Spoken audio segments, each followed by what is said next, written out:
Aujourd'hui, c'est une maladie qui ne se guérit pas encore. Donc, c'est la maladie génétique la plus rare mortelle. Aujourd'hui, non, on ne guérit pas de la mucoviscidose, mais il y a de plus en plus d'espoir, il y a de plus en plus de traitements et de prise en charge. Moi, en 1997, au diagnostic de ma maladie à l'âge de 2 ans, on a dit à mes parents si votre enfant voit l'adolescence, ça sera déjà super. Bon, aujourd'hui, j'en ai 26 ans, donc j'ai passé l'adolescence et je crois dur comme fer à l'avenir et j'y ai toujours cru en fait. J'ai jamais senti cette épée de Damoclès au-dessus de ma tête, malgré le fait que la maladie, à un moment donné, prend de plus en plus de place et on se dit que la greffe, en fait, ce qui est le seul échappatoire pour continuer à vivre, va arriver et je vais devoir affronter cette épreuve. Dans mon livre, je m'adresse à mon donneur sur une lettre où je vis pour deux, le titre. Et là, ce marathon, ça peut être, en tout cas, moi je me dis que c'est fou parce que c'est juste de la course à pied et ça m'a rapproché intimement de cette personne. J'y ai jamais autant pensé que dans ma préparation marathon.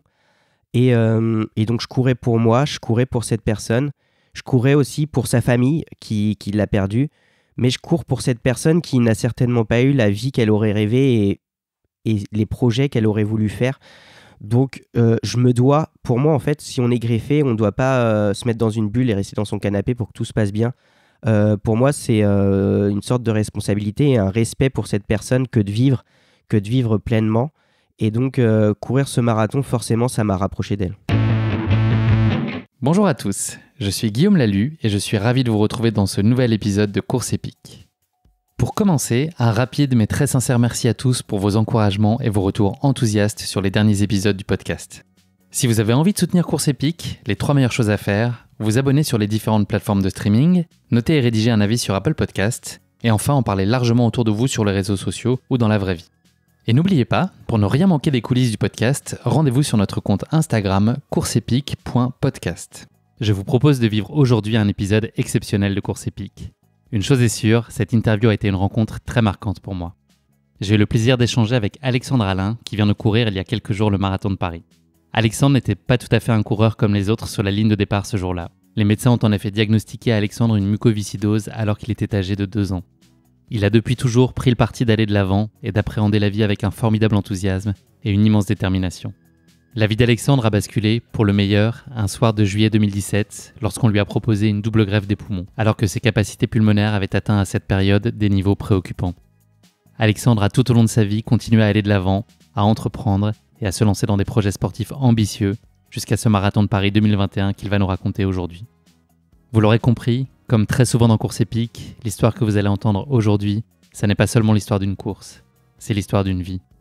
Et celle d'Alexandre est profondément touchante et porteuse d'espoir.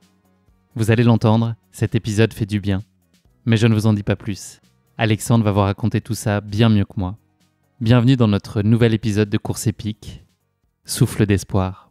Bienvenue sur Course épique, le podcast running et trail qui vous fait vivre dans chaque épisode une histoire de course inoubliable grâce au témoignage de son invité. Athlète émérite, coureur confirmé ou anonyme passionné, quand la légende d'une course et la destinée d'un coureur se rencontrent, c'est dans Course épique qu'elle se raconte. Course épique, c'est un invité, une course, une histoire hors du commun. Bonne écoute! Bonjour Alexandre, bienvenue dans ce 52e épisode de Course épique. Tu as eu le mérite de boucler il y a peu le marathon de Paris, une prouesse absolument remarquable dont on va avoir largement l'occasion de reparler aujourd'hui. Ce que tu vis depuis, en tout cas, compte tenu du nombre de sollicitations de la part des médias, ressemble plutôt à la Diagonale des Fous version XXL. Ça va, tu tiens le rythme, t'as pas envie de te faire une petite pause au ravito là ? Non, ça va, c'est même l'objectif moi, de mes aventures et de m'être élancé sur le marathon de Paris. Donc c'est sûr que c'est un véritable marathon médiatique qui m'attend depuis mon arrivée, mais j'en suis très heureux. Et qui n'est pas prêt d'être terminé d'ailleurs. Non, c'est pas prêt d'être terminé, mais tant mieux parce que ça va permettre de se relancer sur de nouveaux objectifs et de nouveaux projets. Pour commencer Alexandre, est-ce que tu pourrais te présenter en quelques mots à nos auditeurs ? On enregistre aujourd'hui cette interview depuis Le Mans. Tu es originaire de la région, c'est ça ? C'est ça, je suis sartois, j'ai 26 ans, je viens tout juste de terminer mes études et je suis né avec une petite particularité, c'est la mucoviscidose. Cette mucoviscidose dont on va beaucoup parler aujourd'hui, elle t'a été diagnostiquée à l'âge de 2 ans. Est-ce que tu peux nous en dire un peu plus sur cette maladie dont le nom est de plus en plus connu par le grand public et notamment du fait de la notoriété de Grégory Le Marchal qui a largement contribué à faire connaître cette maladie ? Est-ce que tu peux nous en dire un peu plus sur elle et puis comment elle se traduit concrètement pour les gens qui en souffrent ? Aujourd'hui, c'est une maladie qui ne se guérit pas encore. Donc, c'est la maladie génétique la plus rare mortelle. Aujourd'hui, non, on ne guérit pas de la mucoviscidose, mais il y a de plus en plus d'espoir, il y a de plus en plus de traitements et de prise en charge. Moi, en 1997, au diagnostic de ma maladie à l'âge de 2 ans, on a dit à mes parents, si votre enfant voit l'adolescence, ça sera déjà super. Bon, aujourd'hui, j'en ai 26 ans, donc j'ai passé l'adolescence et je crois dur comme fer à l'avenir et j'y ai toujours cru en fait. J'ai jamais senti cette épée de Damoclès au-dessus de ma tête, malgré le fait que la maladie, à un moment donné, prend de plus en plus de place et on se dit que la greffe, en fait, ce qui est le seul échappatoire pour continuer à vivre, va arriver et je vais devoir affronter cette épreuve. Est-ce que tu as le souvenir d'avoir une enfance et un début d'adolescence qui était très contraint par la maladie? Est-ce que c'était rythmé par des traitements, des hospitalisations? Concrètement, ton quotidien, il était comment? Je vais dire jusqu'à mes 12-13 ans, la maladie, elle était là, mais elle prenait pas énormément de place. C'était des séances de kiné, oui, tous les jours, mais pour moi, c'était ma normalité. Et la prise de médicaments, et c'était un rendez-vous à l'hôpital tous les 3-4 mois. Donc pour moi, je ne me sentais pas aussi différent que ça. Et c'est quand la maladie a pris de plus en plus de place vers l'adolescence. Donc là, c'est de plus en plus de séances de kinésithérapie. Ça commence à devoir être alimenté par perfusion la nuit. C'est des longues hospitalisations pour faire des cures d'antibiotiques. Donc là, oui, la maladie a pris de plus en plus de place à partir de mon adolescence et jusqu'à ma greffe. Cette maladie, donc, elle a plus ou moins toujours fait partie de toi. Est-ce que tu l'as acceptée par la force des choses? Est-ce que tu as appris dès le début à composer avec et finalement ça fait partie intégrante de toi? Ma maladie, au départ, je me rebellais un peu contre elle. Je détestais les traitements, je voulais pas les faire. J'en faisais même pas beaucoup et pas assez. Mais après, au fur et à mesure, j'ai appris à l'apprivoiser et à me dire, Alex, la maladie, elle est là. Donc, de toute façon, tu n'as pas le choix. Donc, va falloir que tu avances avec et il faut que ça devienne un véritable moteur et une force dans ta vie. Et à partir de ce moment-là, c'est devenu une véritable force. Et moi, oui, j'ai la mucoviscidose, mais la mucoviscidose ne me définit pas. Je suis pas cantonné qu'à ça et justement, c'est ce que je montre à travers mes aventures. Là, tu viens de dire j'ai la mucoviscidose, ça veut dire que tu considères aujourd'hui encore que tu es malade ou elle fait partie de toi encore? Oui, parce que la mucoviscidose, ça touche plusieurs organes, quasiment tous les organes du corps. Donc là, on va dire que la greffe que j'ai eu la chance d'avoir en juillet 2017, ça m'a guéri peut-être au niveau du système respiratoire, mais surtout ce qui est système digestif, le foie, les reins. La maladie, elle est encore présente. Donc je suis pas guéri, j'ai encore la mucoviscidose et je pense que je l'aurai toute ma vie. Pour en revenir à tes plus jeunes années, est-ce que toi tu vivais comme un décalage entre ta propre perception de ton état et ta situation et celle que pouvait percevoir ton entourage? Parce que je t'entendais dire que tu es malade, mais que c'est pas ce qui te définit en fait. Enfin, c'est pas comme ça que toi tu te vois comme ayant une vie à ta façon normale. Est-ce que tu voyais un décalage justement et qui pouvait créer de l'inconfort, de la gêne ou des situations qui toi te frustraient par rapport au regard que tu pouvais recevoir des autres? Je me suis posé cette question-là parce que j'ai eu la chance d'écrire un livre sur mon parcours. Donc, je suis repassé par les moments de mon enfance pour savoir comment je le vivais. Et j'ai demandé à mon meilleur ami de l'époque s'il me sentait si différent que ça. Il me dit, non Alex, nous on savait que tu avais la mucoviscidose, mais tu faisais toutes les activités sportives avec nous, tu étais à l'école, on allait au foot ensemble, on allait en vacances ensemble. Donc on n'a pas, en tout cas lui, il n'avait pas ressenti cette différence-là. Mais par contre, je me suis aperçu que oui, mon état, lorsqu'on m'a obligé à m'alimenter la nuit, c'est parce que j'étais très maigre. Mais moi, je me voyais pas aussi maigre que ça. Et en fait, c'est quand j'ai pris ces 5-10 kilos en plus au bout d'un an et que je me trouvais encore maigre dans le miroir, je me suis dit, ah ouais, ça veut dire qu'avant, avec 10 kilos de moins, j'étais vraiment, si aujourd'hui je me vois encore maigre, dans quel état j'étais auparavant et je me voyais pas forcément comme ça. Et pareil, au moment quand la greffe arrivait, là, c'est là où mon état était le plus compliqué. Mais pour autant, moi, je me voyais pas être sur le point de mourir alors que il y avait des amis, des proches qui, eux, dans leur regard, sans vouloir me le dire, et ils me l'ont dit après la greffe, quand je m'en suis sorti, c'était Alex, là, on pensait vraiment que c'était les derniers moments tellement t'étais faible. Alors que moi, quand je le vivais, je pensais que je pouvais encore combattre et que je pouvais encore gagner quelques combats. Donc cette différence-là, moi je ne l'ai pas forcément ressentie quand on la vit, c'est plus quand on prend du recul et qu'on qu'on se regarde de l'extérieur, qu'on se dit que oui, là j'ai peut-être passé par des moments qui n'étaient pas forcément hyper chouettes. Est-ce que tu as le souvenir d'avoir des loisirs qui étaient comparables à ceux de tes copains de l'époque? Est-ce que il y a des choses qui t'étaient interdites, la pratique du sport par exemple, sous quelle qu'en soit la forme? Est-ce que tout ça c'était inaccessible pour toi? Non, moi j'ai toujours été un grand fan de sport. Enfin, j'ai mangé, dormi sport pendant toute ma vie, j'ai envie de dire. J'ai regardé que ce soit le Tour de France, les JO, le foot. Enfin, j'aime tous les sports et j'ai eu la chance de pratiquer le foot pendant une dizaine d'années.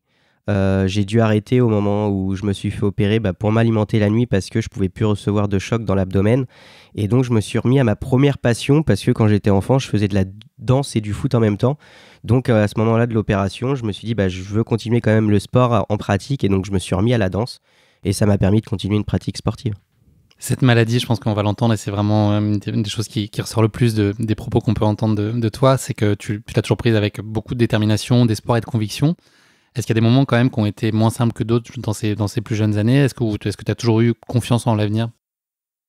Les seules choses que j'ai pu reprocher à la maladie à un moment donné, c'est que cette maladie fait qu'on a un défaut de croissance et donc on fait beaucoup plus jeune que notre âge. Et donc là, en fait, c'était plus le regard des autres au moment des premières sorties vers 17-18 ans où on a envie de sortir avec ses amis qui ont le même âge que nous et où les gens nous regardent quand on va dans un bar, quand on va en discothèque et disent mais pourquoi le petit frère il est là, il a quel âge?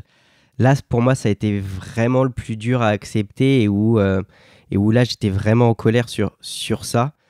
Et d'autres moments compliqués, c'était vraiment au moment de me dire que je devais être aidé et devoir me mettre de l'oxygène et surtout me mettre dans un fauteuil roulant pour me déplacer. Pour moi, ça a été le plus compliqué à accepter, cette phase où je devais être aidé. Mais j'ai dû le faire et c'était sûrement de l'ego un peu mal placé de ne pas vouloir montrer que j'étais faible. On parle parfois un peu moins des gens qui sont aussi très directement impactés par la maladie, donc à savoir ton entourage et ta famille très proche. Est-ce que vous avez géré ça là aussi dans ton souvenir et puis encore aujourd'hui de façon très harmonieuse et vous étiez alignés sur votre façon de gérer et de vivre cette maladie au quotidien et de vous projeter dans des perspectives les plus réjouissantes possibles, en tout cas l'envie de se projeter sur des choses positives?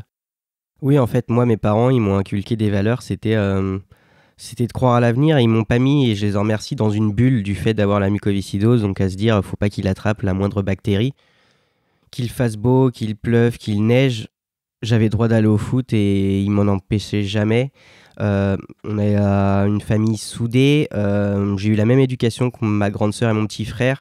Forcément, il y a une vigilance particulière sur moi, mais par contre, au moment de, par exemple, choisir mon cursus scolaire, je me suis pas dit je vais faire des études les plus courtes parce que ça sert à rien, je vais pas vivre, j'aurai pas de projet.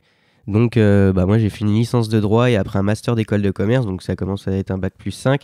Donc moi j'y croyais et ça me faisait pas peur de me lancer dans des longues études parce que je me dis pas que je vais mourir demain et que cet avenir, moi je le vois et je le vois dans 10, 15, 20 ans et il y aura pas de souci là-dessus.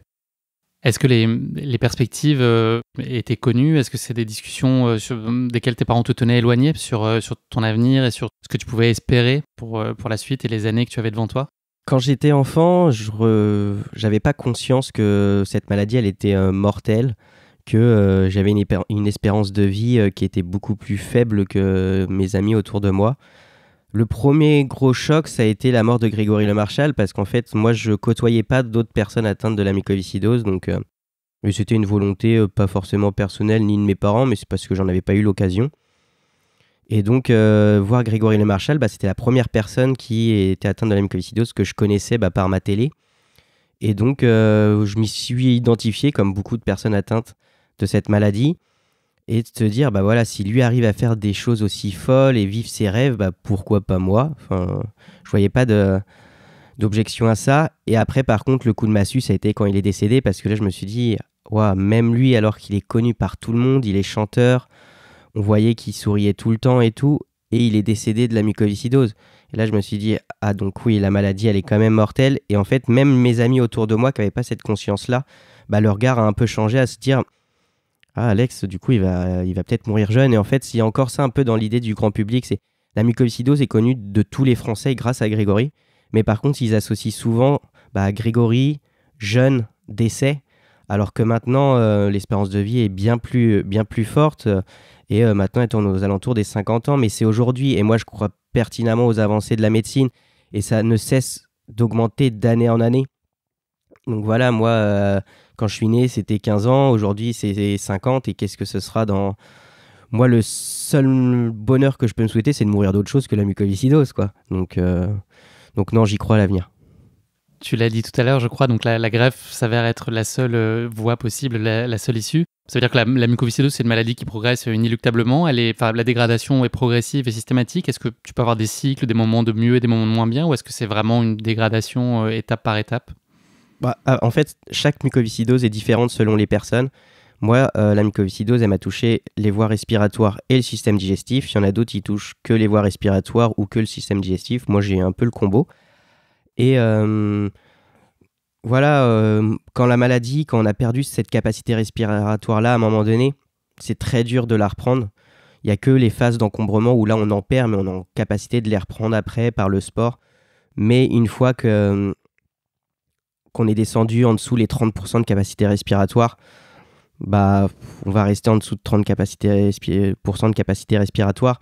Parce que moi, il n'y avait pas encore ces traitements-là qui se sont déployés depuis 2 ans dans la muco et où là, on peut passer de 30% de capacité respiratoire à maintenant 70% en 3 semaines.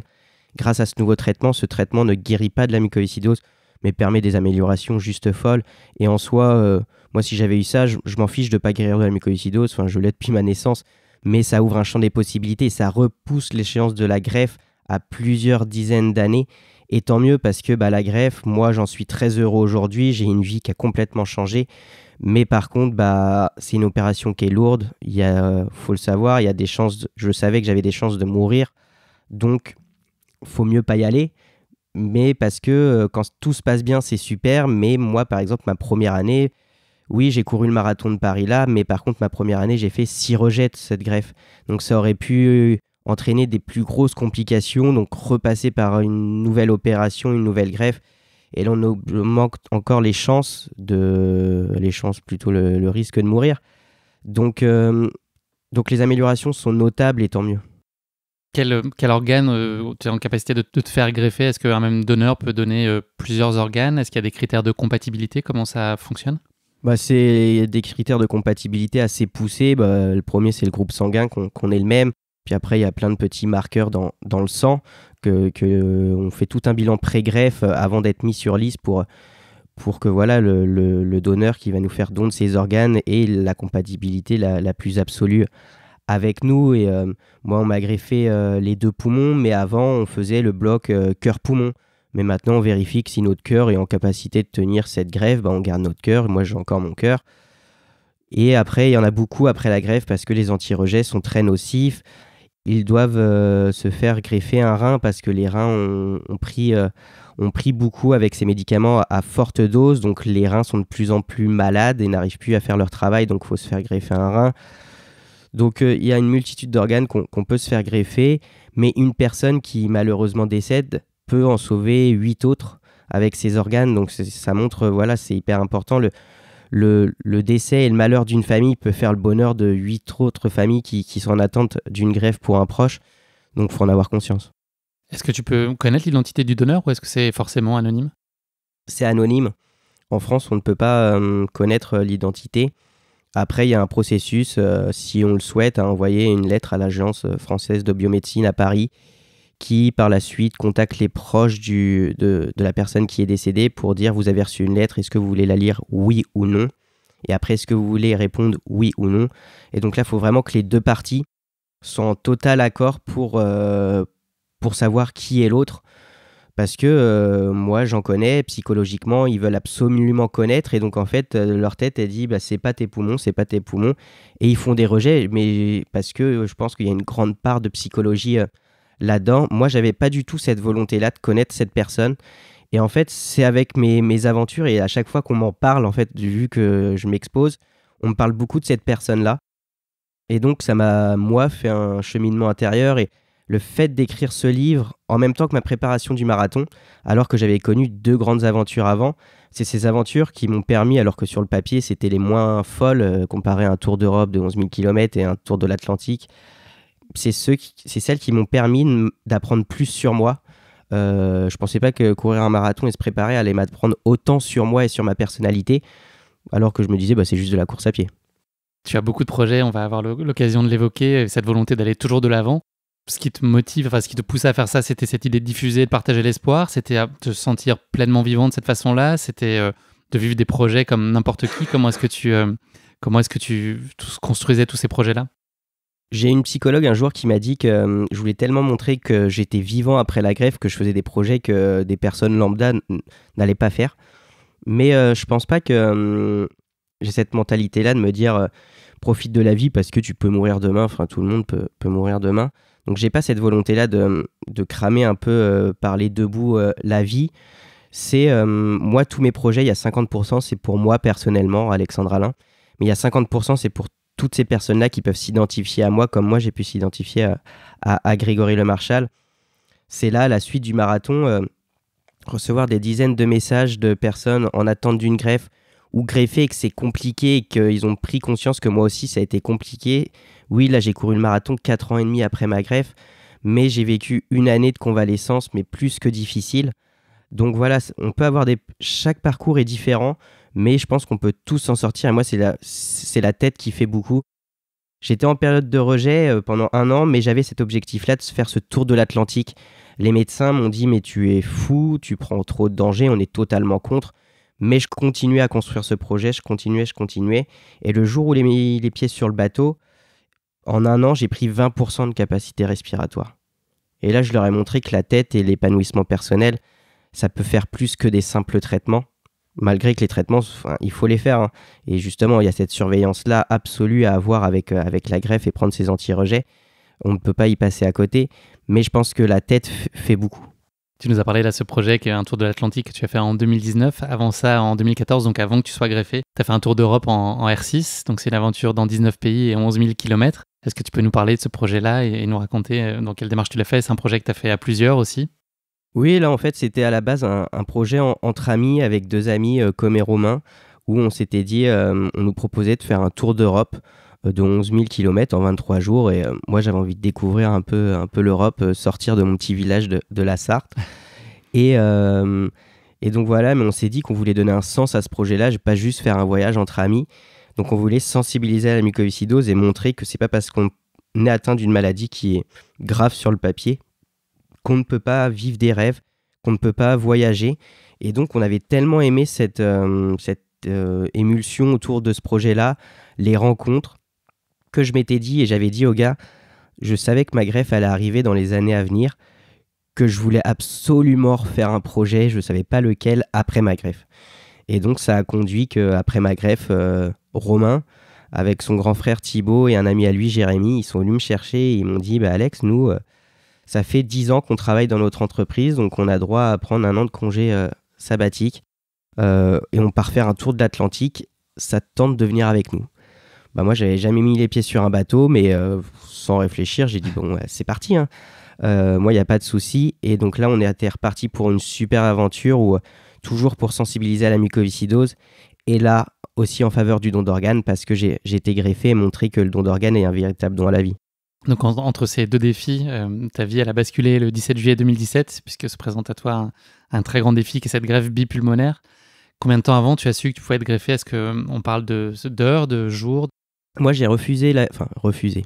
J'ai dit au médecin que je voulais pas être sur liste d'attente de greffe avant le mariage de ma sœur parce que le mariage de ma sœur était début juin et je voulais absolument y être présent et qu'elle ne décale pas parce que ma famille s'est toujours mis en retrait vis-à-vis de mes projets et je suis souvent passé au premier plan, même dans les discussions à table ou autre, parce que j'ai une vie qui est peu banale. Et donc là, je voulais absolument pas accaparer l'attention et je voulais que ça soit son moment, elle, avec son mari. Et donc, le lendemain de son mariage, j'ai appelé l'hôpital et je dis bon, c'est OK pour moi, dans ma tête, c'est parti. Et donc là, on m'a inscrit sur liste de greffe. Et j'ai eu la chance d'attendre très peu de temps pour avoir cet appel et me dire qu'il y avait un greffon qui était disponible pour moi. J'ai attendu seulement 30 jours. D'accord. Et donc, tu as su combien de temps avant que On m'a appelé vers 21h chez moi et je suis rentré au bloc opératoire vers 4h du matin. D'accord. Ouais, donc, c'est vraiment dans l'instant. Oui, il faut y être parce que ces greffons-là, ils ont une durée de vie qui est limitée en dehors d'un corps humain. Donc, fallait être absolument, pendant ces 30 jours-là, à 2 heures de l'hôpital en voiture et être disponible 24 heures sur 24. Quelle a été ta réaction au moment où le téléphone a sonné et on t'a annoncé ça? Est-ce que c'est beaucoup d'espoir? Est-ce que c'est de l'appréhension, des doutes? C'est un mélange de plein de choses? Là, j'avais l'impression qu'il y avait 3-4 personnes dans ma tête parce que c'était de la joie parce que cette attente, elle est enfin terminée. Mais en même temps, beaucoup d'appréhension, de peur parce que je sais que ça va être le plus dur combat de ma vie qui va m'attendre et où je ne peux pas décider de tout en fait. Je suis pas seul maître à bord. Et donc là, c'était un mélange de tout ça, mais en même temps un soulagement de pouvoir enfin y aller. Et vu que j'étais prêt dans ma tête, faut faire ce cheminement-là de se dire faut y être prêt. Et en parallèle, on peut dire que la situation commençait à devenir très problématique pour toi parce que tu avais, je crois, 6% de capacité pulmonaire, c'est ça? Oui, à ce moment-là, j'avais la situation devenait critique. 6%. Moi, c'était en juillet 2017. J'aurais certainement pas vu 2018 si j'avais pas reçu de greffe à ce moment-là. Donc oui, mon pronostic vital à moyen terme était engagé.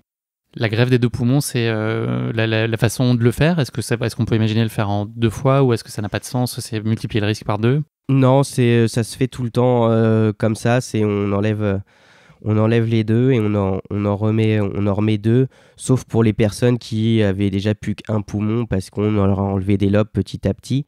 Mais là, moi, j'avais encore mes 2 poumons et donc la pratique, c'est d'en remettre 2 à la place. Tu nous l'as dit, donc l'année qui a suivi, elle était aussi elle est sensible. Enfin voilà, il y a l'intervention, mais il y a tout ce qui se passe après et ce risque de rejet. Et cette année, elle n'a pas été très simple. Tu as été, j'imagine, très suivi par ton équipe médicale et notamment Antoine, qui a été ton chirurgien, dont on va reparler un peu plus tard puisqu'il a participé à ta course épique. On peut dire que c'est une relation qui dépasse très largement le cadre médical. C'est sûr que ce marathon-là qu'on a fait il y a une dizaine de jours, ça noue un lien qui est hyper particulier. Antoine, en fait, moi, je l'ai rencontré, c'était au moment de ma greffe, mais moi, je dormais et lui, il me connaît plus que bien vu que c'est lui qui m'a greffé. Mais pendant 4 ans, on s'est pas vu, en fait. Pendant 4 ans, on n'a eu aucun contact. Et c'est pour les besoins d'un reportage télé sur ma préparation du marathon qu'on m'a fait revoir Antoine. Et on a discuté et 2 mois après, il m'envoie un message, il m'appelle et il me dit Alex, j'ai dit à ma femme et mes enfants que je faisais le marathon avec toi. Donc j'étais le premier surpris, mais le premier heureux à voir que la personne qui m'a sauvé la vie voulait s'élancer avec moi sur ce marathon. Suite donc à cette période de convalescence et cette année qui a suivi, est-ce qu'il y a un moment où tu t'es dit ça y est, je m'en sors, enfin voilà, ça y est, c'est derrière moi? Est-ce que c'est quelque chose qu'on peut se dire ou pas? Oui, je pense qu'il faut avoir cette confiance-là parce que c'est ça qui permet de ne pas être stressé tous les jours sur son souffle, sur lorsqu'on va au rendez-vous à l'hôpital pour des check-up. Toute la première année, chaque fois que j'allais à l'hôpital, j'avais cette appréhension-là de me dire est-ce que mon corps il fait le travail? Parce qu'à chaque fois que j'ai fait un rejet, moi je ne l'ai jamais senti physiquement. C'était seulement lors de biopsie où on me prélevait un bout de poumon, on me disait que j'étais en rejet, mais moi physiquement je le sentais pas. Donc c'est un peu traître à se dire voilà, je suis bien, mais on me dit que je suis en rejet. Donc c'est bizarre de se dire ça et de se dire je vais peut-être devoir être regreffé si ça continue, alors que je marche correctement, je tousse pas, je fais tout normalement. Et cette crainte-là d'être en rejet, moi, elle a disparu depuis 2 ans et demi, où là, j'ai une confiance en mon corps qui est quasiment totale. Parce que lorsque j'ai mis les pieds sur ce bateau-là, j'avais encore l'appréhension lors du Tour de l'Atlantique au début. Et à chaque fois, je voyais ma capacité respiratoire augmenter pendant 1 an. Et là, je me suis dit, je m'en suis sorti. Et voilà, et j'ai encore fait mon meilleur score alors que ça fait 4 ans et demi que je suis greffé en capacité respiratoire à 2-3 semaines avant le marathon. 108%, c'est ça? 108%. Donc voilà, c'est juste formidable et c'est ce qui m'encourage à me relancer encore dans des projets et continuer la pratique du sport très régulièrement. Qu'est-ce que tu as à ce moment-là découvert ou redécouvert avec le plus de bonheur? Est-ce que peut-être des choses qui n'étaient pas accessibles avant? Est-ce qu'il y a un truc qui t'a émerveillé, peut-être une simple chose du quotidien mais qui avait symboliquement beaucoup de valeur? À la fin, en fait, ma nièce et mon neveu sont d'un soutien énorme pour moi. Ils ne le savent pas parce que ils étaient tout petits lorsque j'étais vraiment pas bien. Et en fait, c'était de jouer avec ma nièce alors que j'étais sous oxygène. Et juste une partie de rigolade avec elle qui dure 30 secondes, j'étais essoufflé, mais comme jamais, et que maintenant, je peux en profiter à 100%, quoi. Tous les défis que tu t'es lancés donc, depuis, notamment cette traversée, est-ce qu'ils doivent avoir une dimension sportive ou c'est pas la clé d'entrée indispensable? Est-ce que ça pourrait être de tout ordre et l'idée c'est plutôt derrière de trouver un moyen de faire parler et de porter l'espoir? En tout cas, après le Tour de l'Atlantique, je recherchais un projet, mais là, un projet où la dimension sportive avait une part entière et jouait le premier rôle, et où le dépassement de soi et où la connaissance de soi allait être primordiale, parce qu'en fait, on me dit tout le temps, Alex, t'as un mental de feu, avec ce que t'as vécu.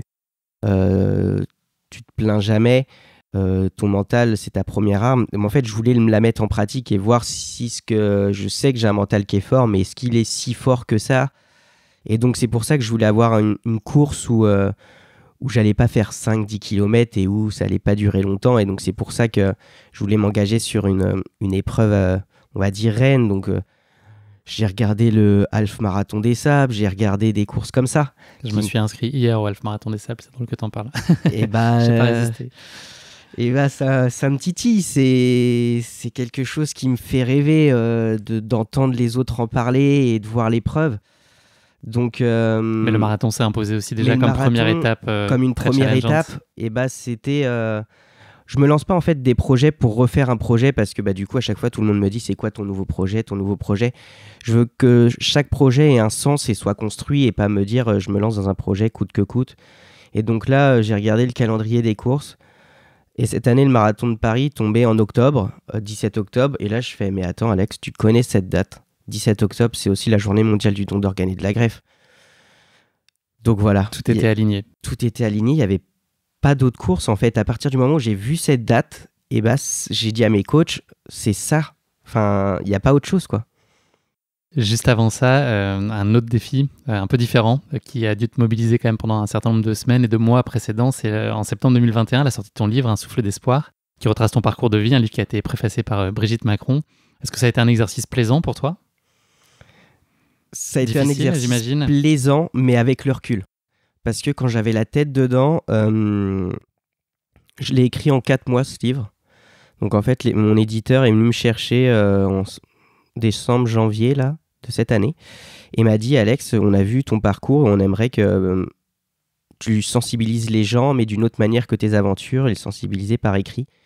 Et je me suis dit, ouais, là j'ai le temps cette année, après ça va devenir trop compliqué. Donc j'ai dit, ok, pour me lancer dans cette aventure.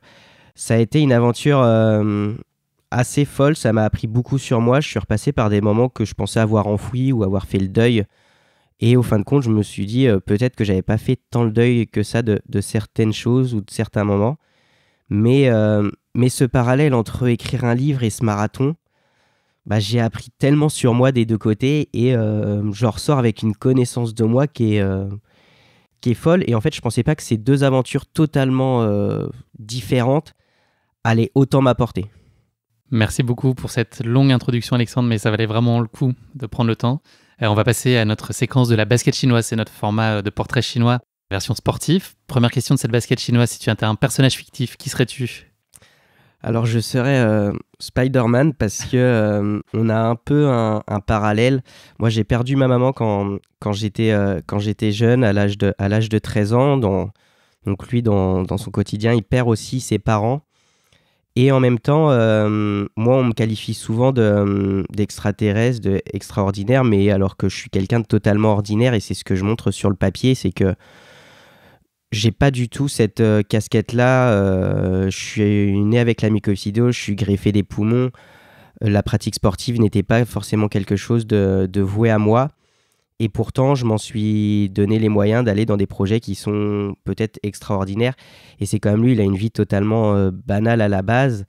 Et il en sort avec quelque chose où ce pouvoir lui permet d'être extraordinaire. Et en fait, il y a ces deux facettes-là qui cohabitent en lui, et je pense que j'ai ces deux facettes-là aussi, à me dire que je suis quelqu'un de totalement ordinaire, mais pourtant je fais des trucs qui peuvent être extraordinaires. Halloween, c'est dans 3 jours, donc je pense que tu as ton idée de déguisement. C'est ça. Deuxième question de cette basket chinoise, si tu étais un animal, lequel serait-il et pourquoi ? Je serais le lion. En plus, c'est mon signe astrologique par ce tempérament de combattant que j'ai dû avoir par la force des choses avec ma maladie, mais qui me caractérise bien. Et en même temps, cette envie de liberté qui le caractérise aussi, et cette liberté dans mes projets de ne pas rester cantonné qu'à une seule type d'aventure. J'ai fait sur la route avec Merci, j'ai fait en bateau avec un voilier. Là, c'est la course à pied, donc avec mes jambes. Et en fait, j'aime découvrir et donc c'est cette capacité de liberté-là à faire ce que je souhaite et à faire ce que je veux. Dernière question, est-ce qu'il y a un sportif ou une sportive qui est une source d'inspiration particulière pour toi ? Oui, j'ai eu la chance de la rencontrer cette année. C'est Alice Modolo, la championne d'apnée, avec qui j'ai eu la chance de faire une initiation avant mon marathon. Et ça m'a grandement servi pour le marathon parce que c'est le seul sport où on va flirter avec... où on se prive de capacité vitale et de capacité respiratoire. Et c'est leur discipline, c'est leur sport. Et elle a mis en pratique ce sport. Elle a totalement changé de vie. Elle s'y est mise très tard et elle s'y consacre maintenant à 100%. Mais avec brio. Avec brio, parce que maintenant, elle a le record du monde. Et c'est la première française à avoir atteint les moins 100 mètres. Donc, ça fait quand même un petit bout à descendre. Et elle a exploré ce côté mental qui, moi, me fascine et qui m'a apporté beaucoup avec elle sur le marathon. Oui, on va en parler un peu après sur la partie visualisation, qui est un sujet qui m'intrigue et qui me fascine. Merci beaucoup, Alexandre, pour cette basket chinoise. On va plonger désormais maintenant dans ta course épique, le Marathon de Paris. Quelques mots introductifs pour en planter le décor. La première édition officielle du Marathon de Paris, elle s'est tenue en 1976. Les 42,195 km de la course étaient alors effectués exclusivement dans le Bois de Boulogne. Il n'y avait qu'une centaine, je crois, une grosse centaine de participants à l'époque. Le Marathon de Paris est devenu depuis l'un des plus grands et importants marathons du monde, caractérisé notamment par l'importance de son peloton. En effet, habituellement, année pas Covid, près de 145 nationalités et 60 000 coureurs viennent vivre chaque année ces 42,195 km de la plus mythique épreuve que propose l'athlétisme et qu'est le marathon. Le Marathon de Paris revêt aussi une dimension internationale particulièrement importante, avec chaque année 23 000 coureurs étrangers qui sont présents sur la ligne de départ, soit quasiment 40% du peloton, donc c'est énorme et c'est génial. Le défi personnel, donc propre à tout marathon, s'y conjugue avec une balade dans la ville lumière, conduisant les sportifs et les coureuses et les coureurs à battre le bitume sur les artères et à proximité des plus prestigieux monuments de la capitale, avant un final avenue Foch si tout se passe comme prévu. Un parcours qui n'est pas toujours de tout repos, notamment avec un enchaînement de tunnels redoutés et redoutables sur les quais de Seine, ou encore une côte petite mais costaud à l'approche du Bois de Boulogne au kilomètre 34. Un exercice particulièrement délicat alors que les participants se sortent à cet instant tout juste du fameux mur traditionnellement rencontré aux environs du kilomètre 30.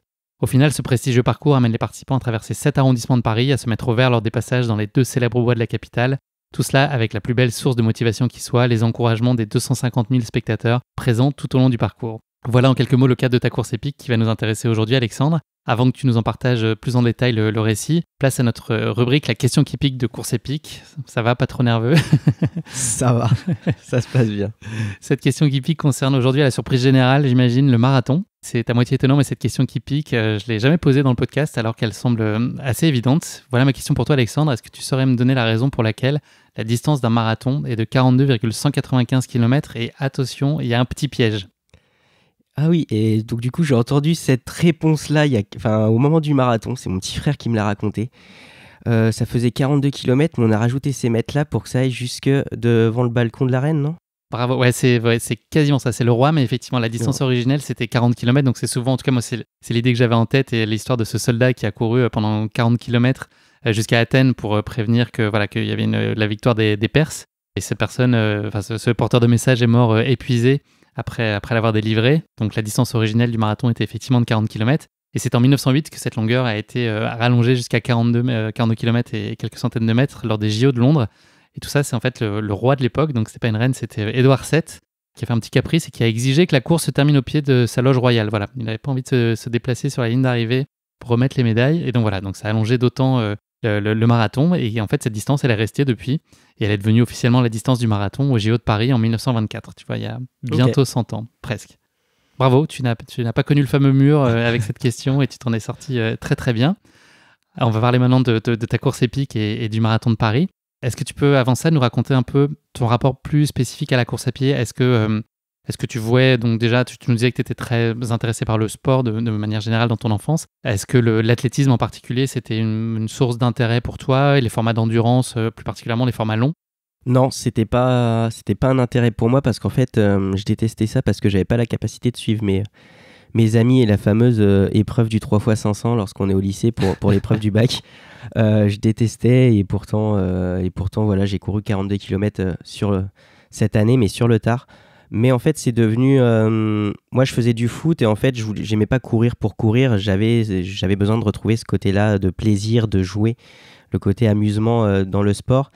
Mais en fait, c'est ingrat comme discipline parce que les premiers mois sont tellement durs à s'y mettre qu'on se dit mais on va jamais pouvoir courir plus de 5 km. Comment ils font pour courir aussi longtemps? Et en fait, au début de mon entraînement, je me suis astreint à courir que des 5 km pour prendre que du plaisir. Et pendant 3 mois, j'ai couru que des 5 km dans ma préparation. Et à un moment donné, je sais pas, il y a eu le déclic dans ma tête et je suis passé sur du 10. Et pareil, à un moment donné, je me suis dit au 10, mais non, je vais jamais pouvoir courir 42. Et un soir, j'ai eu un déclic, je me suis fait un semi-marathon tout seul à l'entraînement. Et voilà, je pense que c'est des déclics à un moment donné à se dire, au fin de compte, on est capable. On est capable et moi, je suis passé du 21 au 42 en une fois. Donc, comme quoi, on est tous capables. Je saute un peu dans le temps, mais est-ce que ça veut dire que... quelle place peut trouver la course à pied aujourd'hui maintenant que ce défi est derrière toi? Est-ce que dans ton quotidien, là, je pourrais te croiser demain en train de courir ou c'est un chapitre que tu mets un peu à part là, pour quelques temps et puis tu t'y remettras peut-être ou pas? Alors demain, c'est sûr que tu vas pas me croiser à courir parce que j'ai encore mal aux jambes du marathon. Il faut régler encore quelques petites blessures. Mais non, je vais reprendre, je pense... je vais essayer au mois de décembre ou alors ça sera en tout début d'année parce qu'il y a d'autres projets sportifs de course à pied et cette dimension trail que j'ai envie d'aller découvrir. Donc non, ça va rester dans ma vie. Donc tu nous as expliqué le contexte et comment, c'est une question que je pose habituellement sur comprendre comment s'est présentée à toi l'opportunité. Et puis effectivement, il se trouvait que ça tombait sur la journée internationale du don d'organes, donc tout était parfaitement calibré. Est-ce que toi, tu avais déjà eu l'occasion de te frotter à une course à pied en compétition ou est-ce que ta compète d'ouverture, c'est un marathon tout simplement? Ma compète d'ouverture, c'est un marathon. Mon semi-marathon que j'avais fait à l'entraînement, c'était moi tout seul avec mon beau-frère. Et non, les seules compétitions, c'était les fameux cross, mais quand on était vraiment enfant. Et donc, ça date d'il y a plusieurs dizaines d'années. Mais non, ma première compétition officielle, c'était le marathon de Paris. Une des composantes clés de la préparation au-delà de la dimension physique, c'est évidemment l'aspect mental. Tu as commencé à nous en parler tout à l'heure, tu étais très bien entouré pour l'occasion puisque tu as la chance de travailler avec la championne d'apnée, donc Alice Modolo. Donc elle a battu cet été le record mondial en poids constant bipalme. Je ne sais pas ce que c'est, j'ai vu des photos donc je vois à peu près le principe du bipalme avec une plongée à 95 mètres de profondeur. Je sais qu'elle a aussi des records, je pense, dans d'autres catégories, en tout cas d'autres façons de descendre à 100 mètres comme tu l'évoquais tout à l'heure. Est-ce que tu peux nous expliquer votre travail ensemble? Et puis moi je suis très novice sur la visualisation, c'est une notion que j'entends beaucoup et que je maîtrise pas du tout. Tu vois, j'ai une question aussi simple que est-ce que c'est vraiment imaginer très concrètement, avoir une image mentale précise d'un instant? Est-ce que c'est plus un truc de sensation plus globale ou est-ce que vraiment c'est très tangibilisé autant que possible cette projection-là? Moi, je m'y suis mis que cette année et je suis encore novice parce que à la base, je suis quelqu'un de très terre-à-terre, où j'ai besoin d'explications scientifiques à ce que je fais et qu'on me le prouve. Et en fait, je suis aussi accompagné par 2 coachs tout au long de l'année de pilates et de course à pied et qui m'ont parlé aussi de cette visualisation. Et Alice m'a donné cette dimension-là où, en apnée, elle a exploité au maximum l'aspect mental et pas l'aspect physique de sa discipline. Elle va vouloir s'y mettre, à vraiment exploiter aussi l'aspect physique pour descendre encore plus loin. Mais elle, c'est des verrous mentaux. Et lors de cette initiation au mois d'août cette année, on a loué un lien parce qu'elle est aussi ambassadrice de l'asso Grégory Lemarchal. Et c'était beaucoup de visualisation, de travail de respiration. Et à ce retour-là de cette initiation, je me suis blessé à un genou. J'ai eu une tendinite à 6 semaines du marathon. Et là, je me suis dit, comment je vais faire? J'arrive même pas à poser le pied par terre, à le plier. Là, je vais devoir faire 42 km. Et donc là, ma préparation s'est totalement stoppée. Et je me suis dit, je fais comment? Parce que dans 6 semaines... Et donc là, ça a été, elle m'a dit, Alex, tu peux pas courir. Voilà, c'est sûr, tu peux pas courir là. Donc maintenant, travaille, mets ce temps à profit pour autre chose et fais de la visualisation. Visualise que cette course va être dure parce que ce genou-là, il va pas te laisser tranquille. Il aura pas le temps de revenir à son maximum pour le marathon. Et donc, j'ai couru que 15 km de course à pied en 6 semaines avant le marathon, alors que là, il y en avait 42 qui m'attendaient en une journée. Donc, je savais que ça allait être dur, mais par contre, j'avais préparé ma course et je m'étais dit, je voulais pas que ça soit que de la souffrance. Je voulais pas faire passer mon message sur le don d'organes, comme quoi c'était un don à la vie, en arrivant et en m'écroulant par terre sur la ligne d'arrivée. Je voulais que ça soit montré que voilà, j'étais fier de franchir cette ligne et que ça allait le faire. Mais donc, je devais visualiser beaucoup de plaisir. Et donc, c'est ce que j'ai visualisé. Je me suis dit, Alex, prends du plaisir sur le premier semi. Visualise que ça sera du plaisir. Répète-toi que ça sera du plaisir. Et donc là, tu vois une image de toi, Alexandre, en train de sourire, d'être heureux. Enfin, c'est ça concrètement ça. Partager, parce qu'il y avait 6 personnes qui couraient avec moi. C'était partager ces moments-là ensemble. C'était découvrir, parce que moi, je vais très peu, en tout cas, faire du tourisme à Paris. C'est que pour le travail. Donc, c'était regarder autour de soi, prendre l'ambiance de la foule, prendre ces moments. Et je me le répétais même quand j'étais en train de courir. Hein. Je le disais haut fort, plaisir, plaisir, plaisir. L'air de dire, martèle-toi ça dans ton cerveau et il n'y a aucun signe de douleur. Plaisir, plaisir, plaisir. Qu'est-ce que tu t'attends à vivre avec ce marathon de Paris ? Est-ce que c'est un espèce de triptyque où tu le vis pour toi ? Enfin, un peu comme tu l'expliquais tout à l'heure sur tes projets. Pour toi, il y a aussi peut-être la dimension du donneur, qui je pense a été aussi assez présent. Et puis évidemment pour les autres et pour ce message d'espoir que tu veux porter, c'est un peu ça les 3 composantes de ce défi que tu te lances ? Moi, c'est dans mon livre, je m'adresse à mon donneur sur une lettre où je vis pour 2, le titre. Et là, ce marathon, ça peut être, mais enfin, en tout cas, moi, je me dis que c'est fou parce que c'est juste de la course à pied et ça m'a rapproché intimement de cette personne. J'y ai jamais autant pensé que dans ma préparation marathon. Et donc, je courais pour moi, je courais pour cette personne, je courais aussi pour sa famille qui l'a perdu. Mais je cours pour cette personne qui n'a certainement pas eu la vie qu'elle aurait rêvé et les projets qu'elle aurait voulu faire. Donc, je me dois, pour moi, en fait, si on est greffé, on ne doit pas se mettre dans une bulle et rester dans son canapé pour que tout se passe bien. Pour moi, c'est une sorte de responsabilité et un respect pour cette personne que de vivre pleinement. Et donc, courir ce marathon, forcément, ça m'a rapproché d'elle. On l'a compris, les projets dans lesquels tu te lances, ils sont pas individuels, ils ont vocation à être partagés. Est-ce que tu peux nous parler de l'équipe qui t'entoure sur ce marathon de Paris ? Donc il y a Antoine, on l'a compris, mais vous étiez 6. C'est ça, il y a du coup Antoine, le chirurgien, qui est devenu, on va dire, un ami chirurgien maintenant. Il y avait mon beau-frère Romain, qui je connais depuis très longtemps, et en fait, c'est plus qu'un beau-frère, pour moi, c'est mon frère, c'est ma famille, il m'a soutenu énormément au moment de ma greffe, et il a toujours été là avec ma sœur. Il y avait mon coach qui m'a remis à la course à pied après la grève. Donc, faut savoir que la première fois que j'ai couru avec lui, j'ai tenu 13 minutes. Et 13 minutes, j'ai été au bout du bout. Et donc là, m'attendait 42 km. Donc, il y avait un petit chemin à faire. Mais comme quoi, si moi je l'ai fait, on est tous en capacité de le faire. Et il y avait 2 autres amis, à mon beau-frère et ma sœur, qui étaient là. Et en fait, quand je leur ai dit que je m'élançais sur le marathon, ils m'ont dit... On voulait faire un marathon dans notre vie, mais en fait, là, on veut partager cette expérience avec toi. Et on est partis tous ensemble et on voulait arriver tous ensemble. Est-ce que tu as des consignes particulières de ton entourage médical, des points d'attention, ou est-ce que tu as les mêmes consignes de bon sens que pour n'importe quel autre coureur ? Non, c'était que les mêmes signes que pour un autre coureur. Et en fait, même eux, ils apprennent un peu avec moi parce que... le Tour de l'Atlantique, sur le papier, c'était le projet le plus dangereux, le plus fou. Quand j'étais en plein milieu de l'Atlantique, je ne pouvais pas recevoir d'assistance médicale. Là, j'avais bien les pieds sur terre. Et le Tour de l'Atlantique m'a permis de prendre 20% de capacité respiratoire. La pratique du sport est plus que conseillée, que ce soit dans toutes les pathologies, donc pareil pour la greffe. Et donc là, de me mettre au marathon, j'ai aussi encore pris 8% de capacité respiratoire avec l'entraînement. Donc en fait, tous les feux étaient au vert et tant mieux.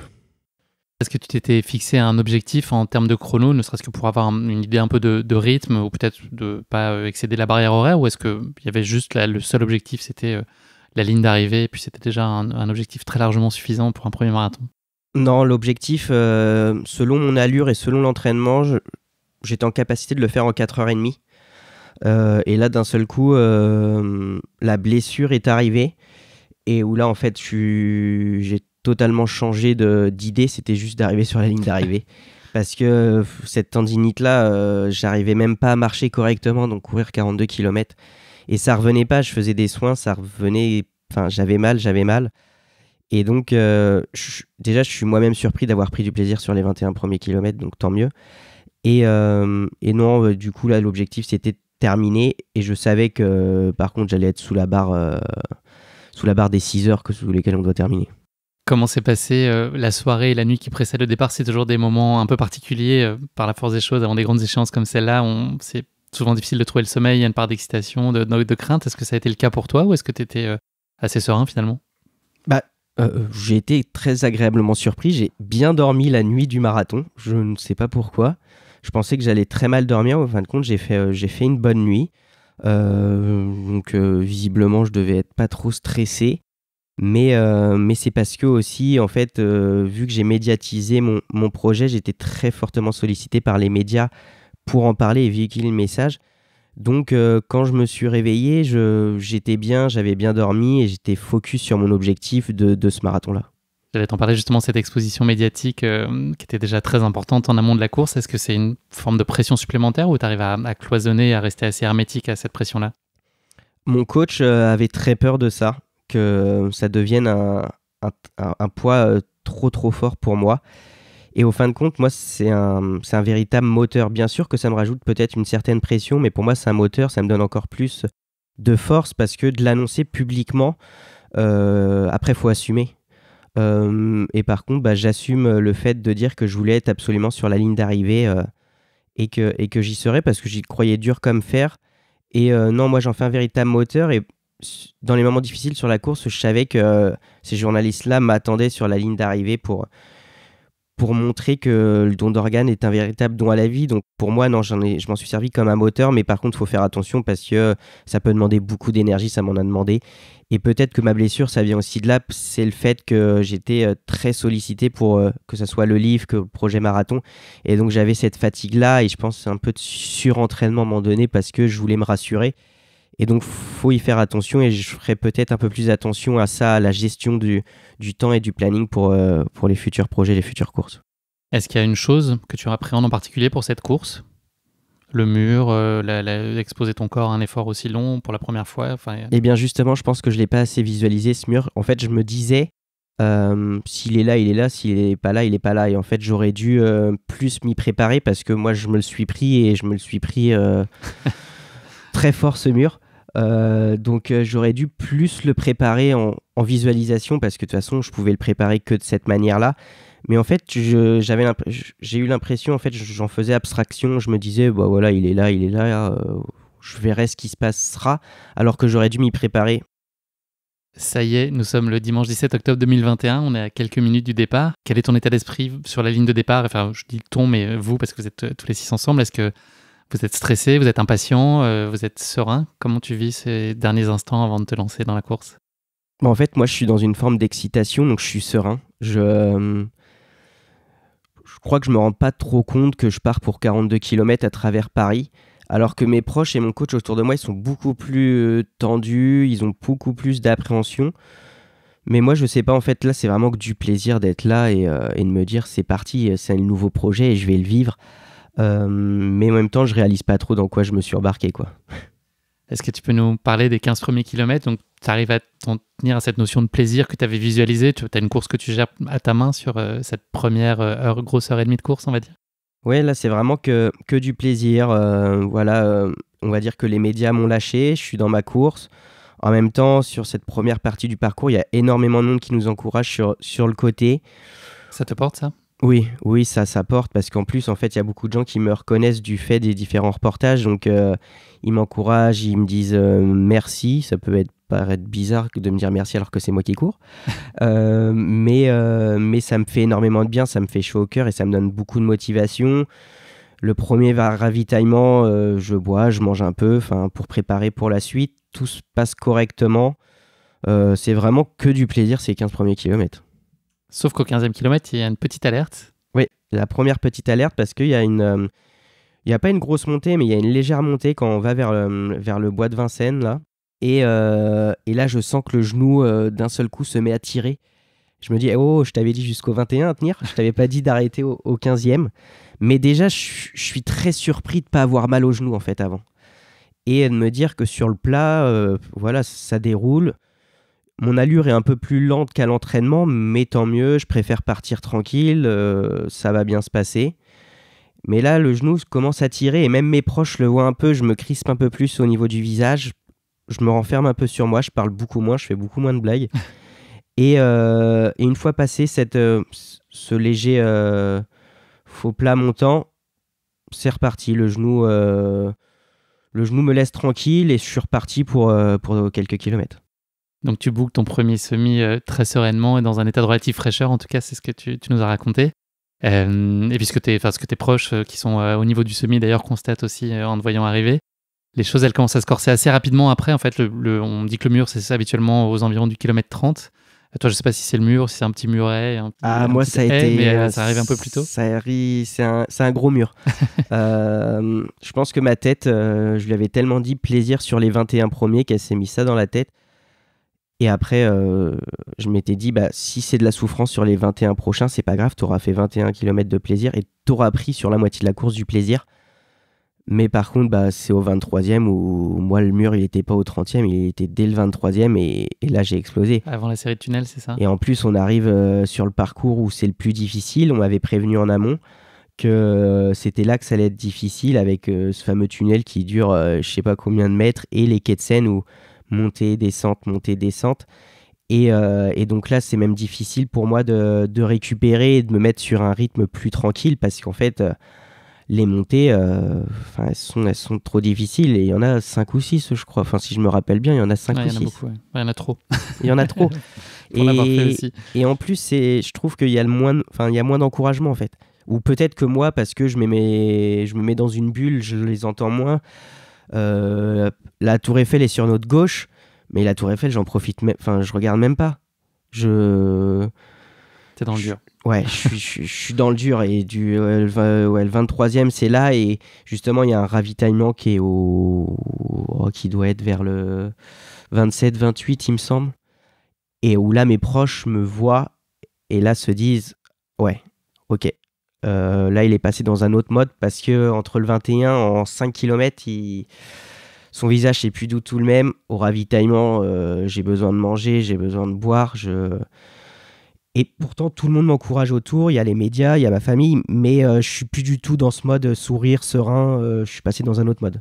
À quoi tu t'accroches à ce moment-là ? Tu vas chercher quoi comme ressource ? En fait, je me dis que j'ai pris du plaisir sur les 21 premiers, que je vais forcément le terminer, parce que sur la barrière horaire, ça sera bon.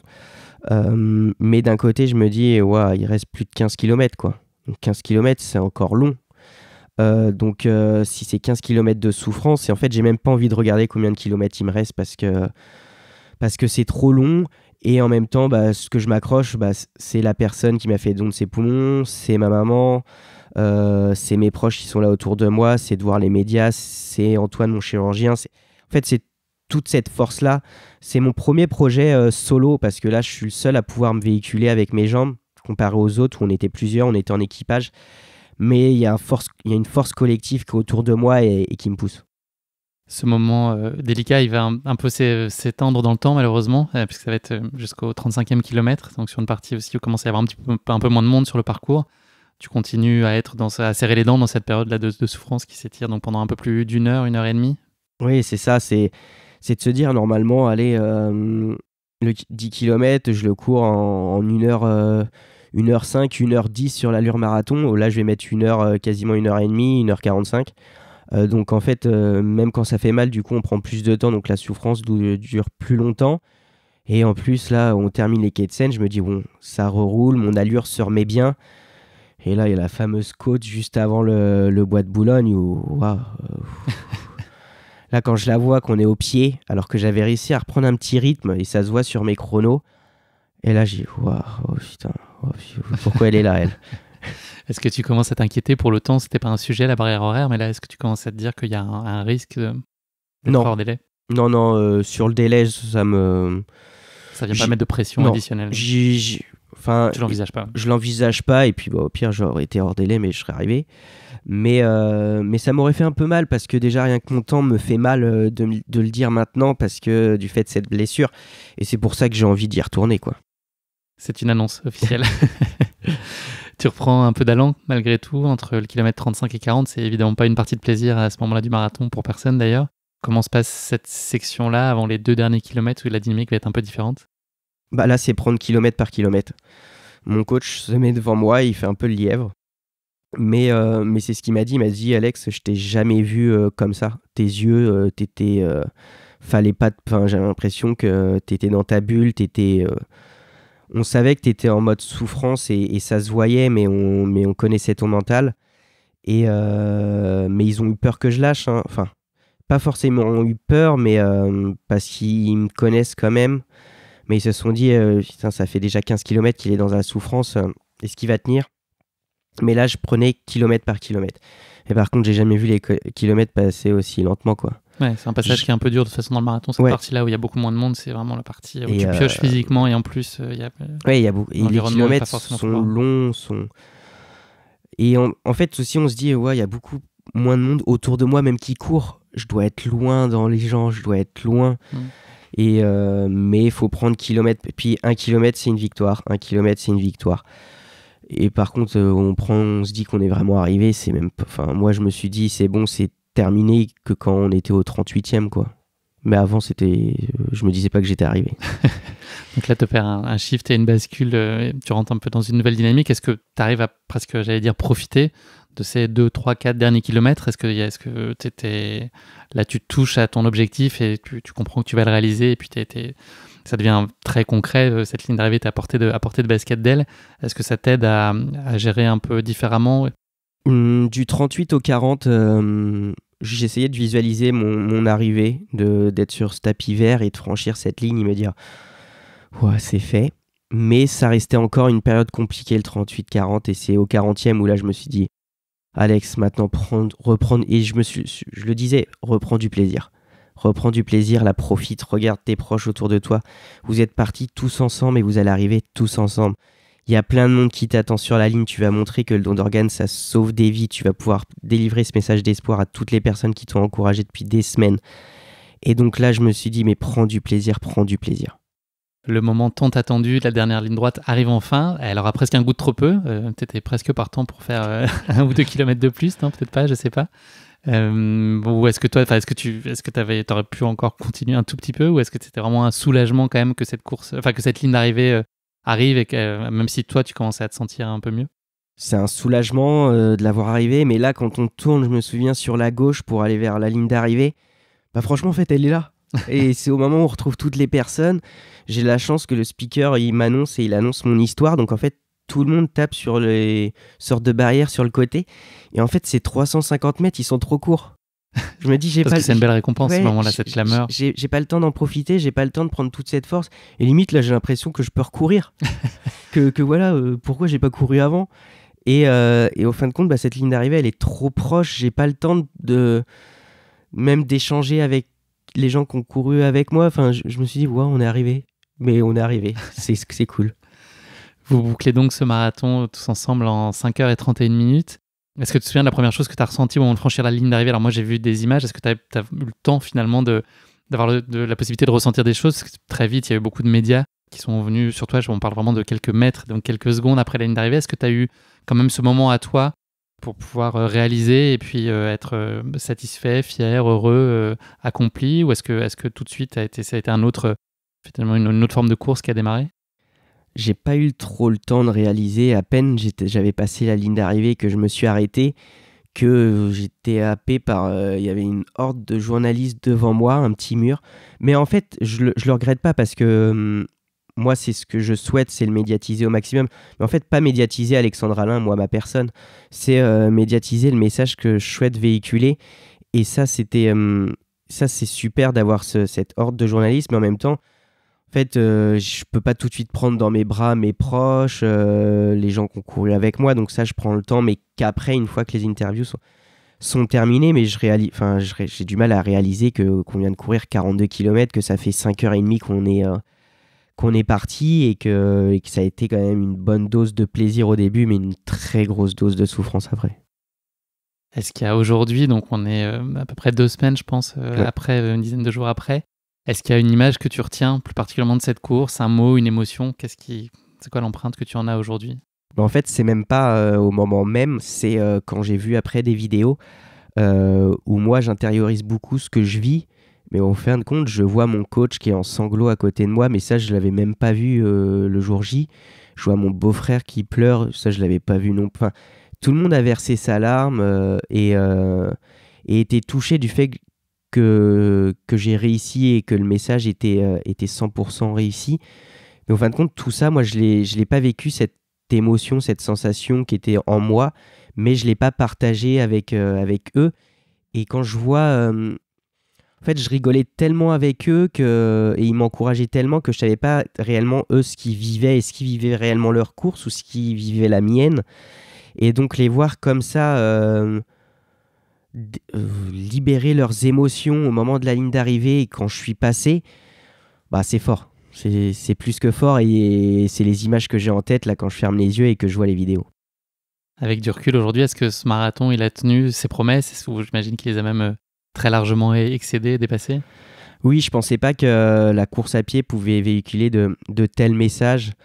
Ça m'a appris tellement sur moi, j'ai été cette force collective autour de moi, les centaines de messages que j'ai reçus, je me suis dit mais j'ai couru 42 km.